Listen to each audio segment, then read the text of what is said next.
Assalamualaikum warahmatullahi wabarakatuh. Hai teman-teman, selamat datang di channel saya, Yudi Generasi Penerus. Semoga teman-teman sehat selalu dan tercapai cita-cita menjadi ASN. Allahumma amin. Pada video part 9 ini saya akan share soal dan pembahasan lengkap ya, TKP tipe HOTS ya, untuk persiapan teman-teman tes CPNS maupun sekolah kedinasan ya. Oke, soal nomor 1. Anda ditugaskan sebagai marketing eksekutif di bagian kantor, sehingga sering bertemu dengan pelanggan dan mitra bisnis perusahaan. Pada suatu waktu saat jam makan siang, Anda janjian bertemu dengan klien penting. Tiba-tiba atasan Anda telepon dan meminta Anda mengikuti rapat. Sikap Anda. Nih, soal seperti ini teman-teman. Ini untuk mengerjakan TKP jangan lupa lihat video saya sebelumnya ya, tentang materi TKP ya. Materi SKD, yaitu tentang TKP ada 11 aspek teman-teman ya. Bagi yang belum lihat video saya, silakan lihat. Itu ada 11 aspek yang sudah saya sampaikan. Untuk soal nomor 1 ini ada soal seperti ini adalah masuk aspek keempat teman-teman. Aspek keempat yaitu kemampuan bekerja mandiri dan tuntas ya. Nah, ini soal ini tujuannya untuk mengukur kemampuan yaitu waktu yang sulit, dihadapkan pada pilihan yang sulit. Nah, seperti itu. Cirinya yaitu ada sesuatu yang menghalangi kita untuk menyelesaikan pekerjaan. Ini kita ada janjian. Nah, tapi di sisi lain kita malah dihubungi atasan untuk mengikuti rapat. Nah, untuk cara jawabnya yaitu pilih jawaban yang intinya kerjakan tugas sendiri sampai tuntas ya teman-teman ya. Oke, mari kita cari jawaban yang intinya kerjakan tugas sendiri sampai tuntas. Oke, pilihan yang A, saya akan meminta izin kepada atasan untuk rapat setelah saya bertemu klien. Nah, ini bisa juga ya, tapi kurang tepat kayaknya. Terus untuk yang B, pertemuan dengan klien sangat penting karena untuk pencapaian perusahaan dan sudah menjadi tanggung jawab saya, maka saya tidak akan menanggapi ajakan untuk rapat dan tetap bertemu dengan klien. Nah, ini kata-kata tidak menanggapi ini kan negatif ya, jadi kurang tepat ini ya. Oke, kita lihat jawaban yang C ya.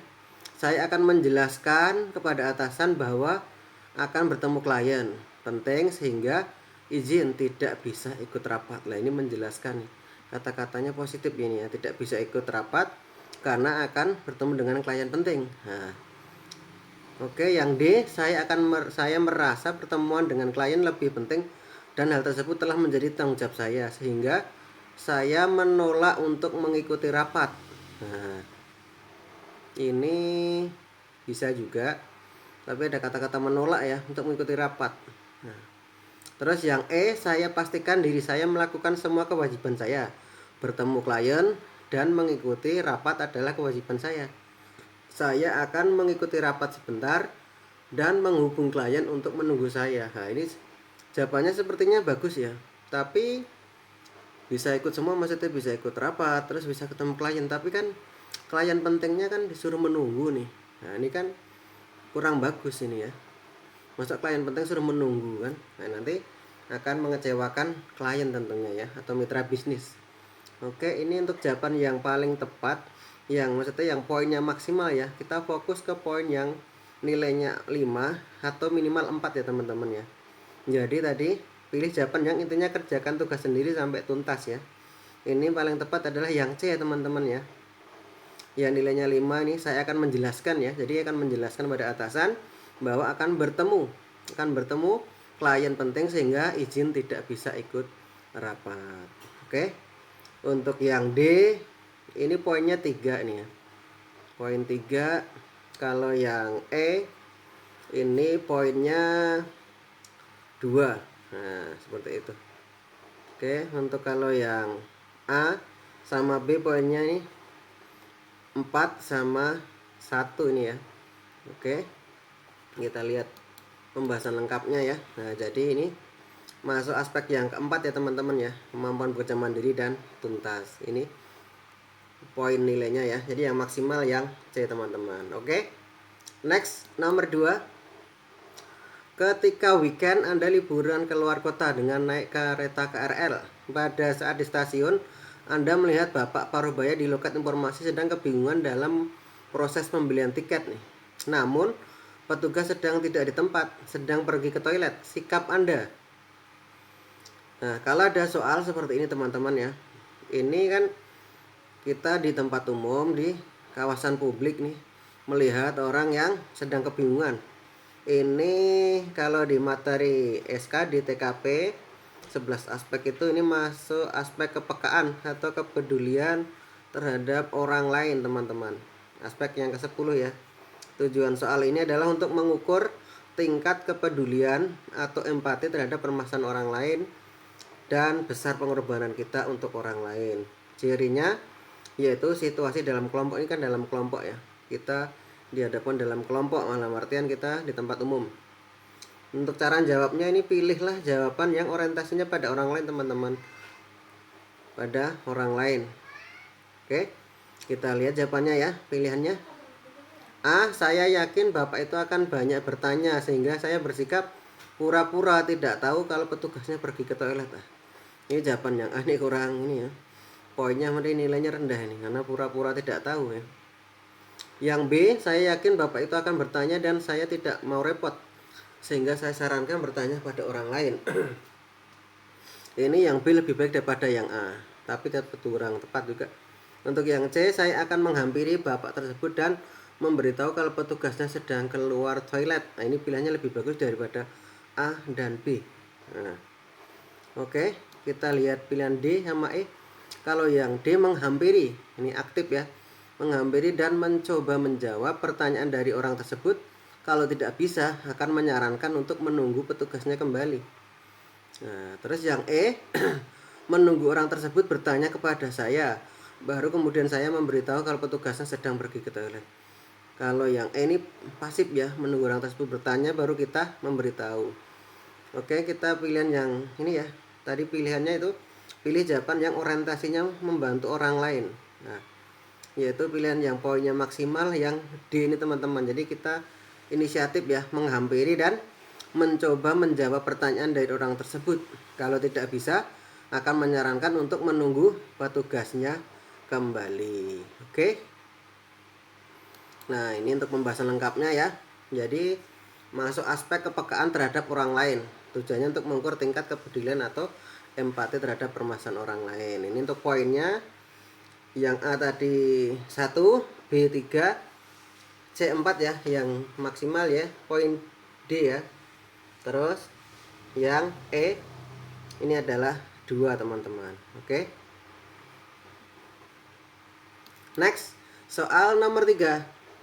Anda ditunjuk sebagai ketua tim dalam menyelesaikan pekerjaan. Nah, namun anggota kelompok yang memiliki keterbatasan dalam basic yaitu dalam berbicara dan mendengarkan. Itu ada anggota kelompok yang memiliki keterbatasan. Sikap Anda. Ini teman-teman, kalau dihadapkan dengan soal seperti ini ya, kita harus di luar kepala ini memahami 11 aspek yang sudah saya sampaikan di materi SKD ya, tentang TKP. Ini untuk soal nomor 3, ini kata kunci ketua tim. Ketua tim berarti ini leadership ya, leadership.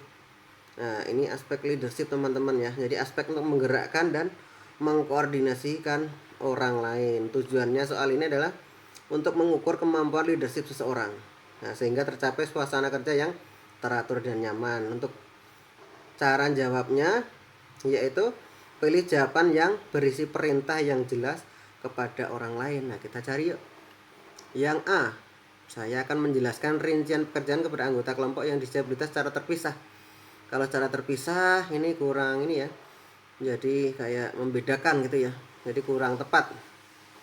Terus yang B, saya akan menjelaskan rincian pekerjaan seperti biasa dan menanyakan pada anggota yang disabilitas apakah sudah paham. Jika belum, akan saya jelaskan kembali. Nah, ini cukup bijak juga ini ya.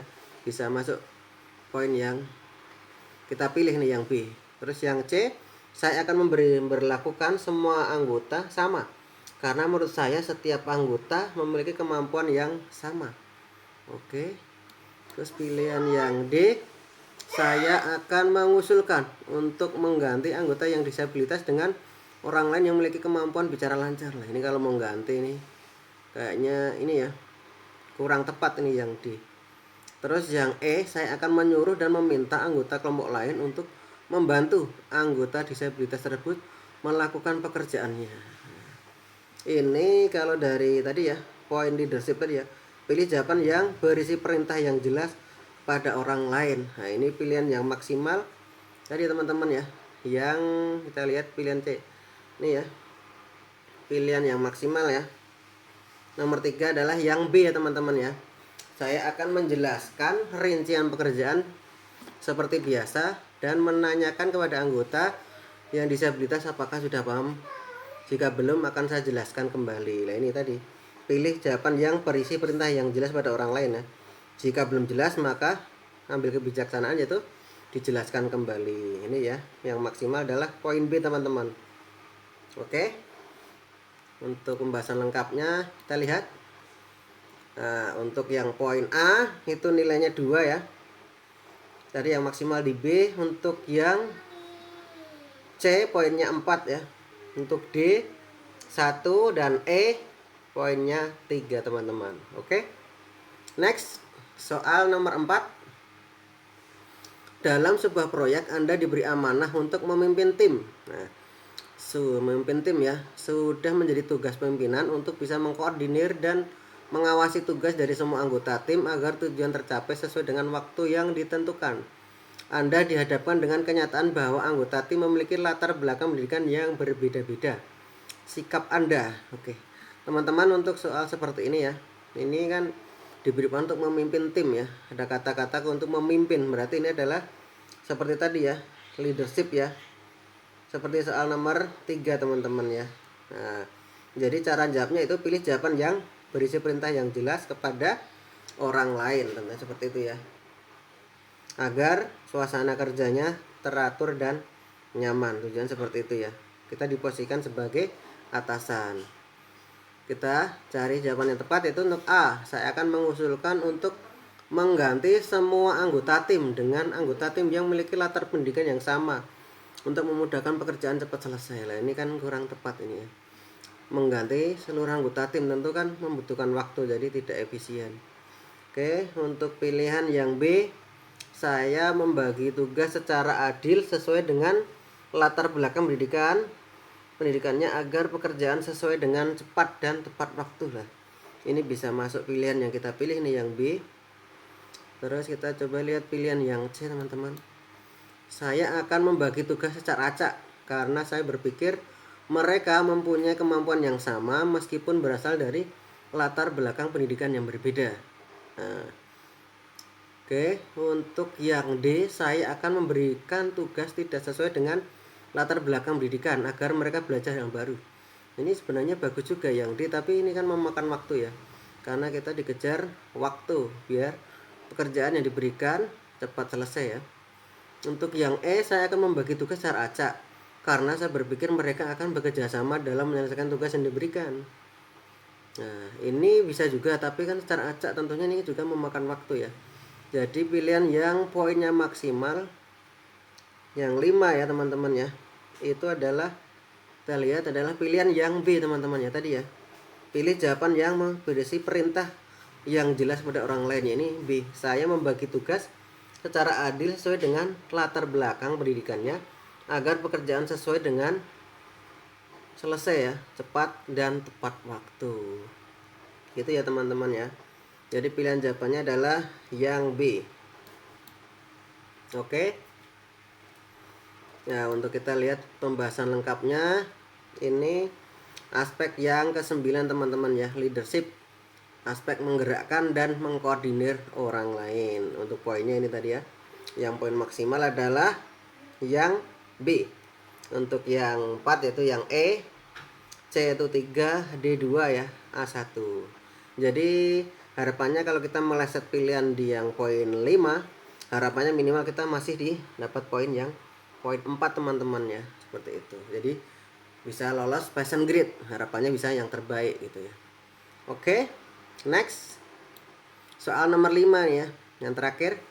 Pemerintah provinsi yang menaungi instansi Anda bekerja sedang mengadopsi teknologi baru, sehingga diinstruksikan untuk menggunakan komputer terbaru guna mendukung pekerjaan.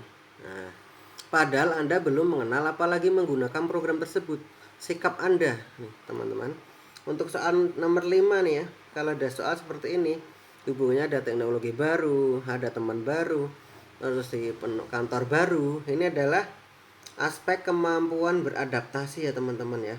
Tujuan soal seperti ini adalah untuk mengukur kemampuan dalam berperilaku saat komunikasi, sosialisasi berkaitan dengan dunia kerja maupun interpersonal teman-teman. Cirinya yaitu itu, ada hal baru masuk, bisa atasan, sistem, atau rekan kerja gitu ya. Untuk cara jawabnya nih, cara jawabnya pilih jawaban yang mencerminkan ya sikap supel, supel, aktif dan mau menerima hal baru tersebut. Oke, kita cari pilihan yang tepat teman-teman. Dari A nih ya, dikarenakan saya belum bisa menggunakannya dan bila dipaksakan mengganggu proses dan sistem kerja yang sudah terbentuk, maka saya akan menggunakan setelah mahir. Nah, ini bisa juga nih, tapi kayaknya kita belum maksimal nih ya. Kita pilih pilihan yang B, karena saya belum bisa menggunakannya tetapi saya mendukung dalam menyelesaikan pekerjaan, maka saya akan belajar autodidak. Nah, ini bisa juga, tapi kalau belajar autodidak tentunya akan memakan waktu teman-teman ya. Kita lihat pilihan yang C. Dikarenakan saya belum bisa menggunakannya dan saya yakin ada beberapa rekan kerja yang pendidikannya komputer nih ya, maka saya akan menggunakannya sambil belajar bersama teman-teman lain yang sudah paham. Nah, ini malah lebih bagus daripada pilihan yang B tadi ya, autodidak ya. Yang D, dikarenakan saya belum bisa menggunakannya dan bila dipaksakan mengganggu proses dan sistem kerja yang terbentuk, maka saya tidak akan menggunakannya. Nah, ini tidak akan menggunakan berarti kan tidak melaksanakan instruksi ya. Ini poinnya mungkin yang paling rendah ini ya. Terus yang E, dikarenakan masih banyak yang belum bisa menggunakannya, maka saya akan mengusulkan pembatalan penggunaan teknologi tersebut dan mulai diaplikasikan apabila sudah menguasainya. Ini tidak, ini ya, mengusulkan, ini memang poinnya lebih dari D ya. Kalau D1 ini mungkin yang E ini bisa poinnya 2, tapi tentu saja tidak akan kita pilih ya. Kita nyari poin yang 5 atau 4 minimal, di meleset-meleset di poin 4 ya teman-teman ya. Untuk jawaban yang poin maksimal yaitu yang C teman-teman ya. Kita pilih yang C karena belum bisa menggunakannya. Saya yakin ada beberapa rekan kerja yang pendidikan komputer, maka akan menggunakannya sambil belajar bersama teman-teman yang sudah paham. Dibanding yang B ya. Kalau B tadi kan autodidak tuh. Autodidak ini poinnya di, oke, kita lihat kembali. Nah, kalau yang B ini autodidak ini poinnya 4 teman-teman. Nah, kalau yang ini nunggu ya. Ini pasif ya, sambil belajar aja. Yang A ini poinnya 3. Oke. Nah, kita lihat pembahasan lengkapnya nih. Nah, ini nanti masuk poin yang ini ya, aspek ke-6 teman-teman, aspek kemampuan beradaptasi. Ini poin-poinnya ya. Jadi yang poin maksimal adalah di C 5, B 4, A 3. Yang D tadi yang parah ya, tidak mau melaksanakan instruksi 1. Yang E lebih baik daripada D, poinnya 2. Oke teman-teman, sekian dulu ya. Semoga bermanfaat dan menjadi ilmu manfaat. Next video insya Allah part 10 ya, soal dan pembahasan TIU. Oke, tetap semangat belajarnya. Semoga sukses. Wassalamualaikum warahmatullahi wabarakatuh.